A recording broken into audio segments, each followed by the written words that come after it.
All right, everybody, today we have a corporate revenge story that plays out not over weeks or months, but over 23 years. A guy joins a mid-sized manufacturing company right out of college and quietly buys discounted employee stock every single paycheck for over 2 decades. Nobody notices. Nobody cares. He's just the steady, reliable operations guy who keeps the factory floor running. Then the company founder retires, and his arrogant son takes the wheel. The son starts gutting the old guard, demoting veterans, replacing them with his business school buddies. Our guy gets demoted from VP of operations to senior associate. That's when he walks into the next board meeting. Because his accumulated shares, they make him the third largest individual shareholder in the entire company, and he uses every single one of those votes. This is a masterclass in patience. Let's get into it. I quietly bought employee stock. Every paycheck for 23 years.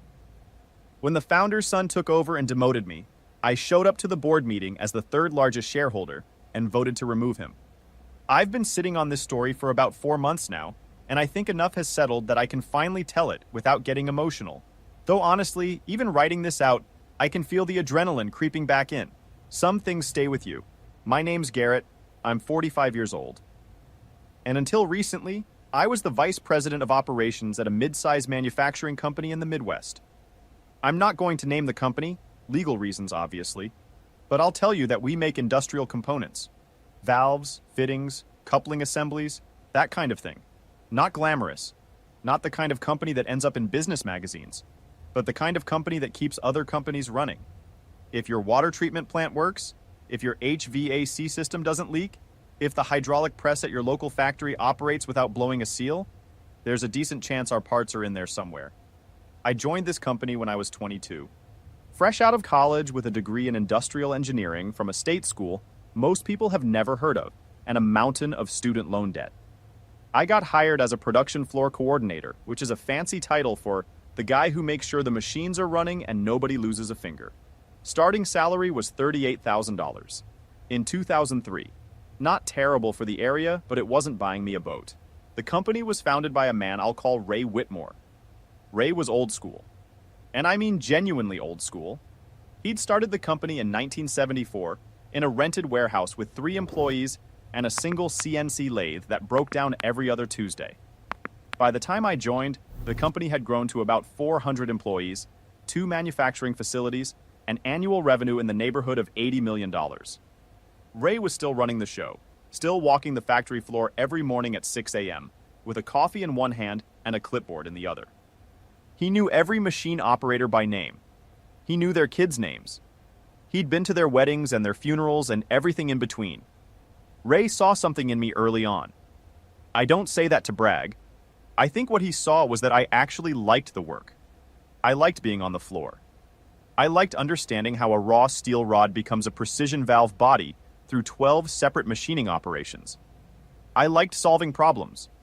When a production bottleneck appeared, I didn't just flag it for someone else. I dug into it, figured out the root cause, and came back with a fix. Ray noticed that. Within 3 years, I was promoted to production supervisor. 2 years after that, plant manager of our secondary facility. And by the time I was 32, 10 years in, Ray made me VP of operations. I was responsible for both plants, all production scheduling, quality assurance, supply chain coordination, and about 240 direct and indirect reports. I loved that job. Not every day. Some days were brutal, and there were stretches where I worked 60-hour weeks and came home so tired I'd fall asleep on the couch with my shoes on. But I loved walking through a plant that was running well. There's a rhythm to a good manufacturing operation, almost like music. Machines humming, forklifts moving in predictable patterns, the quality check station flowing without backup. When it all clicks, it's beautiful. My wife Laura thinks I'm insane for saying that. She's probably right. Now here's the part that matters. The part that set everything in motion 23 years before it paid off. When I started at the company in 2003, Ray had an employee stock purchase program. It was simple. Every employee could elect to have up to 10% of their gross pay deducted and used to purchase company stock at a 15% discount from the current assessed value. The company wasn't publicly traded. It was privately held. So the stock value was determined by an annual independent appraisal. The shares had limited liquidity. You couldn't just sell them on an exchange, but there was an internal buyback program that let employees cash out shares at fair market value once a year if they wanted to. Most employees either didn't participate or participated at a low level, 1 or 2%. The discount was nice, but the stock was illiquid, and people needed their paychecks for, living. Mortgage payments, car notes, groceries, kid stuff. I signed up at the maximum, 10%, from my very first paycheck. Okay, hold on. What Garrett just casually mentioned is actually insane. 10% of his gross pay, starting at 22, on a salary of $38,000. That's $3,800 a year going into company stock he can't easily sell. At 22. When most of us were spending our paychecks on ramen and bad furniture from Craigslist. This isn't some Wall Street power move. This is a 22-year-old kid eating peanut butter sandwiches for lunch every day so he could buy stock in a valve company. And he did it for 23 years. Every single paycheck. Keep that in your head as this story unfolds. I know what you're thinking. Why? Why would a 22-year-old making 38 grand a year put 10% into illiquid stock in a manufacturing company? And the honest answer is kind of embarrassing. My dad told me to. My dad was a machinist his whole life, worked at a tool and die shop for 31 years. Never made more than $55,000 in a single year. But he retired comfortably because his company had a similar stock purchase program, and he'd been putting money in since he was 25. When he retired, his shares were worth just over $400,000. Not life-changing rich, but enough to supplement his pension and live without worry. He sat me down the week before I started my job and said, "Garrett, if they offer you stock at a discount, you buy it. Every paycheck. You don't think about it. You don't touch it. You don't sell it when things get tight. You buy it like it's oxygen and you put it in a drawer and you forget it exists. 20 years from now, you'll thank me." So I did. And for 23 years, I basically forgot it existed. Well, not entirely. I got statements every year showing my accumulated shares and their appraised value. I watched the numbers grow. Slowly at first. When I was making 38 grand, 10% was only about $320 a month.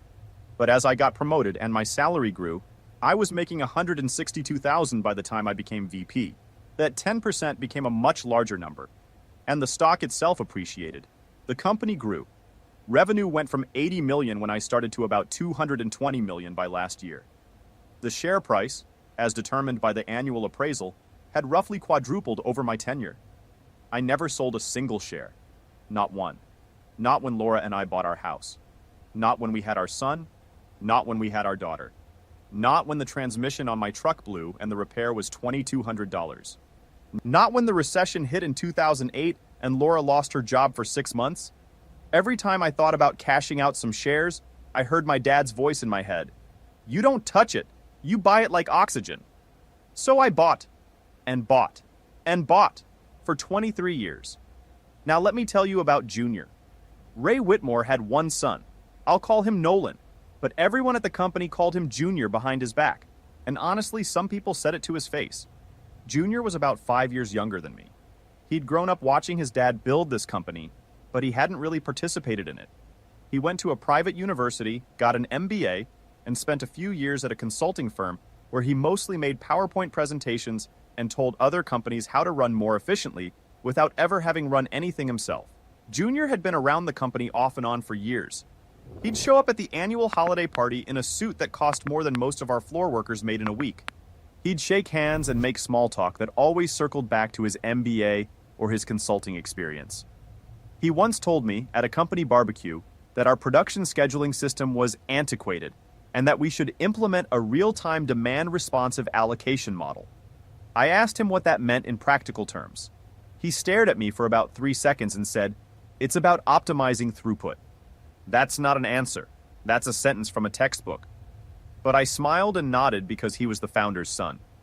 Ray started slowing down around 2023. He was 72, and you could see it. He'd been this tireless force for decades, but the years were catching up. He stopped doing the morning floor walks. He delegated more. He started talking about retirement, and everyone knew what was coming. Junior was going to take over. It happened in early 2025. Ray officially retired as CEO and chairman of the board. He stayed on as a board member, He still owned about 31%, the single largest individual stake, but stepped back from day-to-day operations. Junior was named CEO. The first month was quiet. Junior spent it assessing the organization, walking around, having long meetings with outside consultants, sending company-wide emails about entering a new chapter of growth and innovation. Standard stuff. Nobody loved it, but nobody panicked. We figured he'd settle in and let us do our jobs. We were wrong. Quick timeout. I want everybody to notice something about this story so far. Garrett has been at this company for 23 years. He started on the production floor. He worked his way up to VP of operations.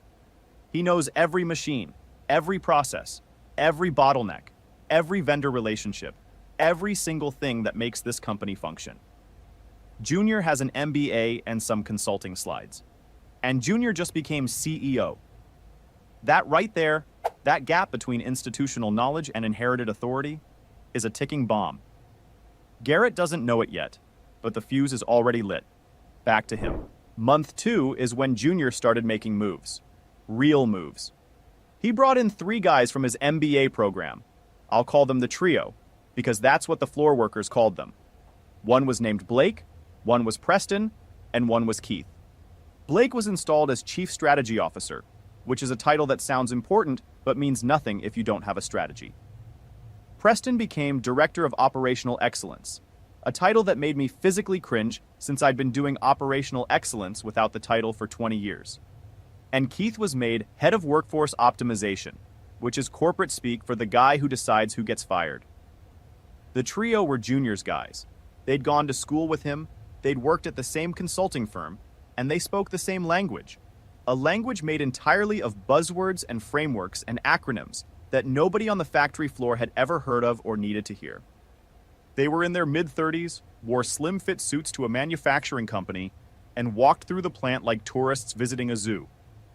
I once saw Preston stop in front of a CNC lathe and take a picture of it with his phone, like it was a landmark. I've never wanted to scream more in my life. But the real damage wasn't the trio themselves. It was what their hiring meant for everyone else. Junior needed room. Budget room, title room, org chart room. And to make room for his guys, he started pushing out the old guard. Not firing. He was too smart for that, or his lawyers were. Demoting, restructuring, realigning roles to better fit the company's evolving operational model. Helen Park, our Director of Quality Assurance, a woman who had been with the company for 19 years and who could spot a defective part from across the room, was restructured into a senior quality analyst role. Same work, less pay, less authority, no direct reports. She was furious, but she was also 57 and knew that finding an equivalent position at her age would be rough. Dan Briggs, our head of supply chain, 17 years with the company, was moved to supply chain coordinator. His responsibilities were handed to Blake, who had never managed a supply chain in his life, and who, within 3 weeks, double-ordered 6 months' worth of raw aluminum because he didn't understand our purchasing cycles. That surplus cost the company about $90,000 in carrying costs and wasted warehouse space. And then there was me. Junior called me into his office on a Wednesday, the office that used to be Ray's. He'd redecorated, gone were Ray's photos of the original warehouse, the old blueprint of the first product line, the framed newspaper clipping from when the company hit its first $1 million in revenue.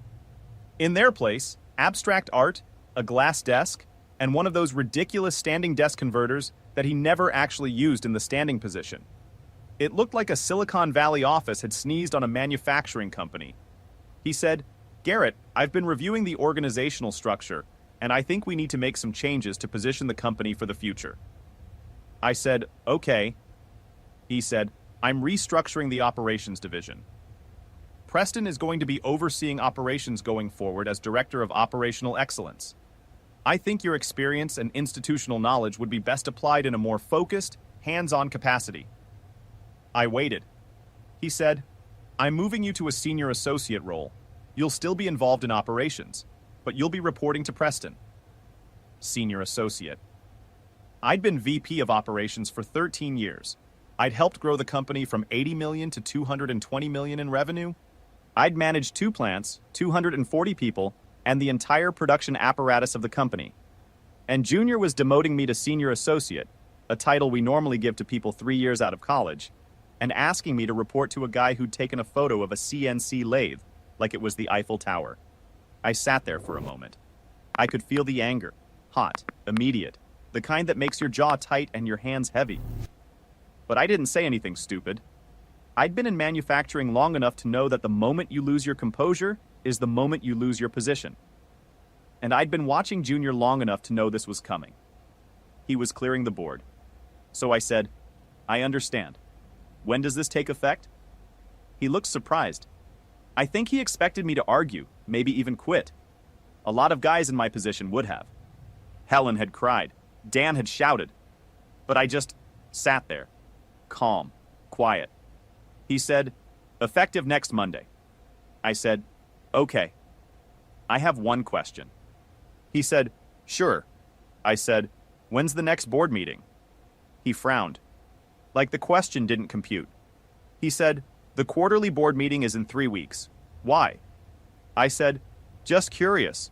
I want to make sure I understand the company's direction." He nodded, clearly confused but not concerned. Why would he be? I was just the old guard, the relic, the guy who'd been building this company since before Junior finished high school. What threat could I possibly pose? He had no idea. This is where 23 years of stock buying becomes the most important detail in the entire story. Garrett never talked about his shares at work, never brought it up. His statements went to his home address. The stock program was administered through an outside firm, so even the company's finance team didn't have a clear picture of individual holdings. Junior inherited a company. He knew the org chart, the revenue, the board composition, or thought he did. What he did not know was that a quiet operations VP had been accumulating shares for 2 decades. Junior was playing checkers on a board he didn't even own. I went home that night and sat at the kitchen table with Laura. I told her about the demotion. She was angry, angrier than me actually, which is saying something because Laura is generally the calm one in our marriage. She said, "After everything you've given that company, 23 years and he demotes you to senior associate?" I said, "Yeah." She said, "What are you going to do?" I said, "Something I've been thinking about for a while." I went to the filing cabinet in our home office. I pulled out 23 years of annual stock statements, every single one, and I laid them out on the kitchen table. It took up the whole table. Laura had to move the salt and pepper shakers. Here's what 23 years of consistent stock purchasing looks like when you do the math. At 10% of my salary, starting at $38,000 and gradually increasing to $162,000, with a 15% discount on every purchase, and with the stock price roughly quadrupling over the period due to company growth, my accumulated position was significant, very significant. I'll give you the number because I think it matters. My shares represented approximately 8.6% of the total outstanding stock, 8.6%. In a company where Ray still held about 31%, and a handful of early investors and board members held chunks ranging from 2 to 12%. The second largest individual shareholder was a board member named Phyllis Keegan, who held about 11%. The third largest was an original investor named Don Crawford, with about 9%. And the fourth largest? That was me, at 8.6%. Except, and this is the part that mattered, Don had recently sold about a quarter of his shares through the internal buyback program to fund his retirement. His position had dropped to roughly 6.5% by the time of the quarterly meeting, which made me, Garrett the freshly demoted senior associate, the third largest individual shareholder in the company. I called the company's stock administrator the next morning. I asked to confirm my total share count and my voting rights. Everything was in order. Every share I'd purchased over 23 years carried full voting rights. I also confirmed something I'd suspected, but wanted to be sure about. The company's bylaws allowed any shareholder with more than 5% ownership to request a formal agenda item at a board meeting, provided they submitted it in writing at least 10 business days before the meeting. I submitted my agenda item the next day. It read, "Motion to evaluate current executive leadership and consider a change in CEO appointment." I submitted it through the stock administrator, who forwarded it to the board secretary. The board secretary was required by the bylaws to include it on the agenda. No discretion, no approval needed from the CEO. It was an automatic right of any qualifying shareholder. And then I waited. The 3 weeks between my demotion and the board meeting were strange. I showed up to work every day in my new senior associate role. I reported to Preston, who had no idea how to run operations and who spent most of his time in meetings with Junior and Blake discussing synergy frameworks. Meanwhile, production was slipping. On-time delivery rates dropped from 94% to 81% in just 2 weeks. 2 long-term customers, companies we'd supplied for over a decade, called to express concerns about quality and delivery reliability. One of them said, and I'm paraphrasing, "What on earth is going on over there?" I documented everything. Every missed shipment, every quality issue, every customer complaint, every decision Preston made that I would have handled differently. Not out of spite, out of preparation. Because I knew that when the board meeting came, I'd need more than just shares. I'd need evidence, data, a clear, undeniable picture of what Junior's leadership was doing to the company Ray had spent 50 years building. Helen and Dan both came to me separately during those 3 weeks. They knew something was happening. They'd heard through the grapevine that a shareholder had submitted an agenda item about executive leadership. They didn't know it was me. Nobody did. I kept it quiet. I didn't want Junior to have time to prepare, to politic, to work the board members in advance. I wanted the full weight of the moment to land without warning. The night before the board meeting, I pressed my best suit. Laura watched me from the doorway of our bedroom and said, "You look like you're going to a trial." I said, "I kind of am." She said, "Are you nervous?" I said, "No." And I meant it. I wasn't nervous. I was ready. I'd been ready for 23 years. I just didn't know it until now. Right. So let me paint this picture because I don't want anyone to miss what's about to happen. A quarterly board meeting. Around the table, board members, Ray Whitmore, the retired founder, Junior, the new CEO, the trio, Junior's MBA buddies who have been running the place into the ground for 2 months. And then the door opens, and in walks Garrett, the guy Junior demoted to senior associate 3 weeks ago. Except he isn't there as an employee.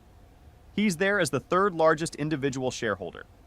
He's got a suit, a stack of documents, and 23 years of quiet patience that is about to become very, very loud. The board meeting was held in the main conference room at our headquarters. Long table, leather chairs, a projector setup that nobody ever got to work on the first try. Standard stuff. I'd been in that room hundreds of times for operational reviews, but I'd never been in it for a board meeting. Employees didn't attend board meetings. Shareholders did. I arrived 10 minutes early. The board secretary, a woman named Gail, who'd been handling board administration for 15 years, saw me walk in and did a double take. She said, "Garrett, can I help you?" I said, "I'm here for the board meeting. I'm the shareholder who submitted the agenda item."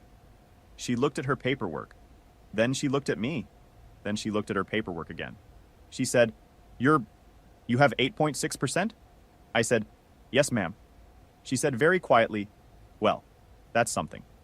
I took a seat. Not at the main table. I didn't want to be presumptuous. I sat in one of the chairs along the wall, reserved for observers and presenters. I had a folder with me.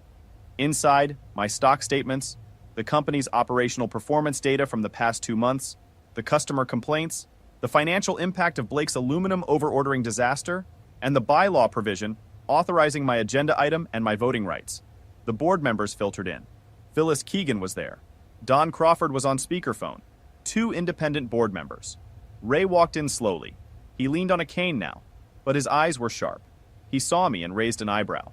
Not hostile, curious. Ray had always been observant. Junior walked in last, flanked by Blake and Preston. He was carrying a tablet and wearing the confidence of a man who believed the room belonged to him. He saw me, and his expression flickered. Confusion, annoyance, dismissal, all in about half a second. He said, "Garrett, I think you may be in the wrong meeting." I said, "I'm not." He laughed, like I'd told a mildly amusing joke, and sat down at the head of the table. Gail called the meeting to order.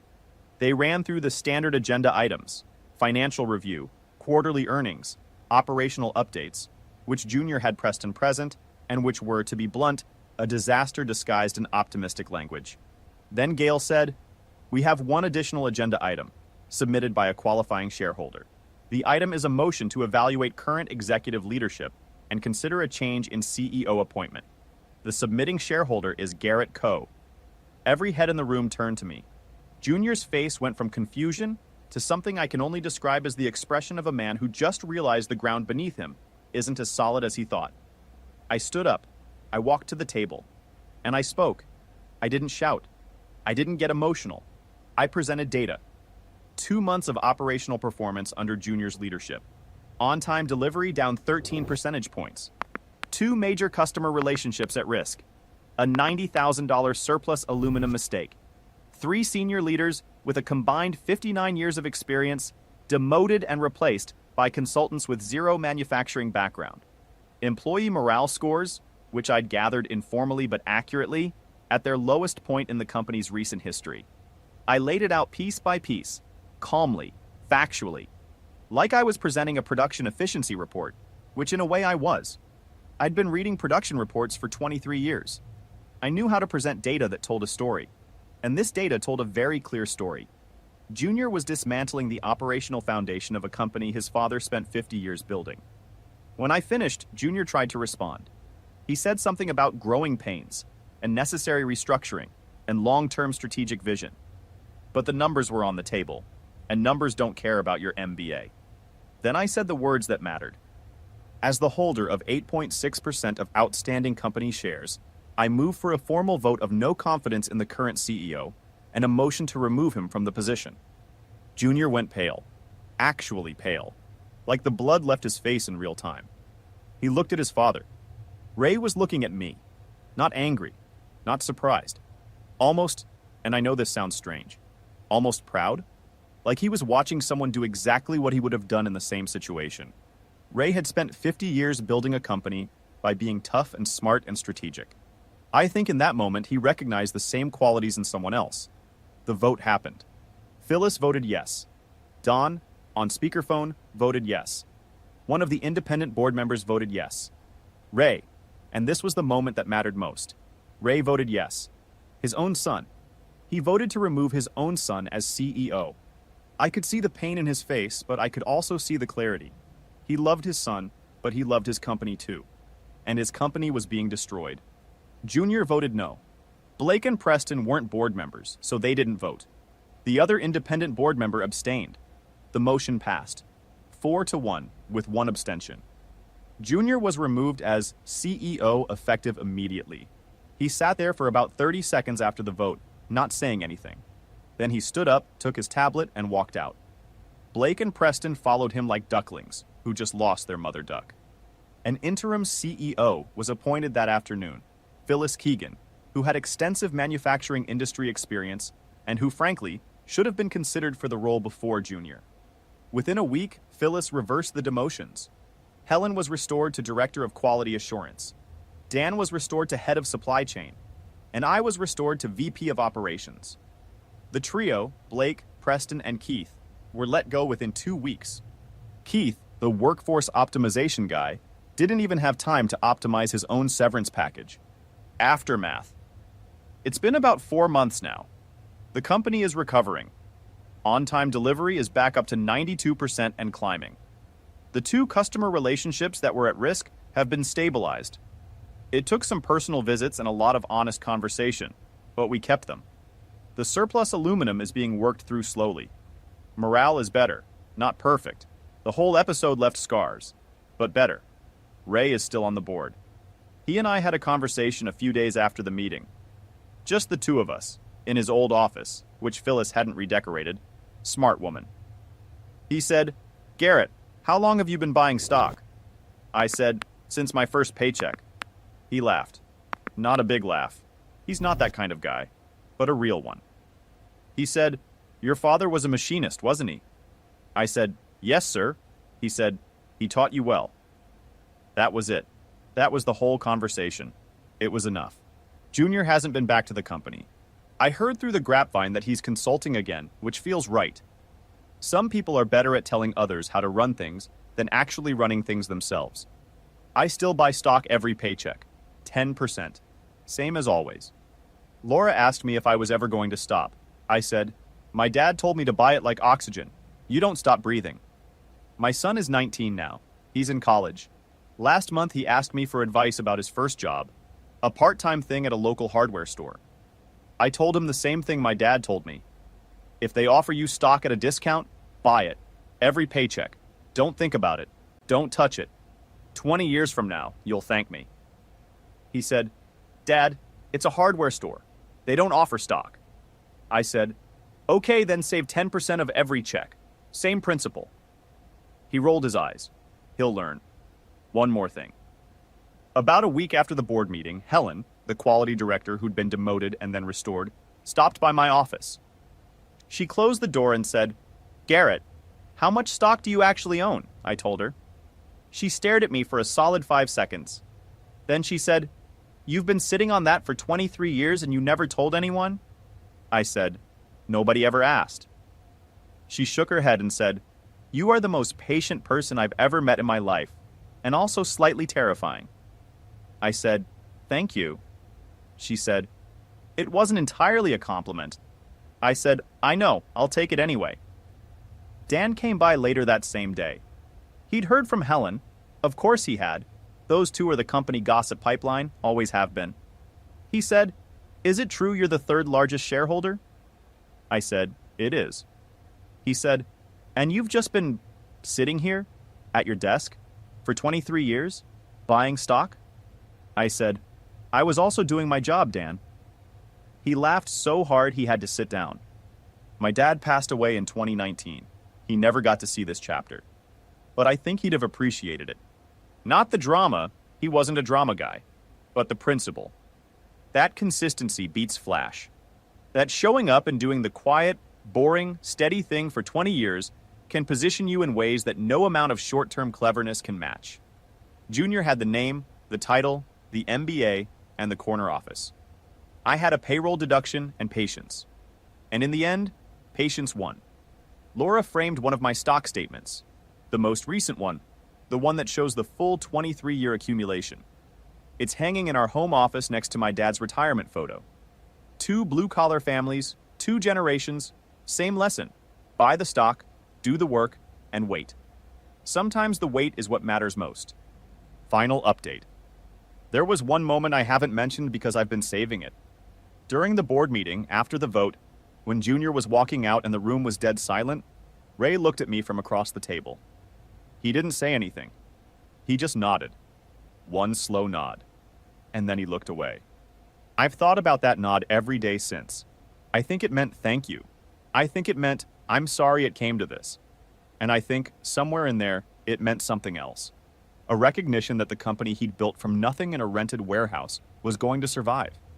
Not because of bloodline or business school, but because some kid he hired in 2003 loved the work enough to stay for 23 years and care enough to fight for it when it mattered.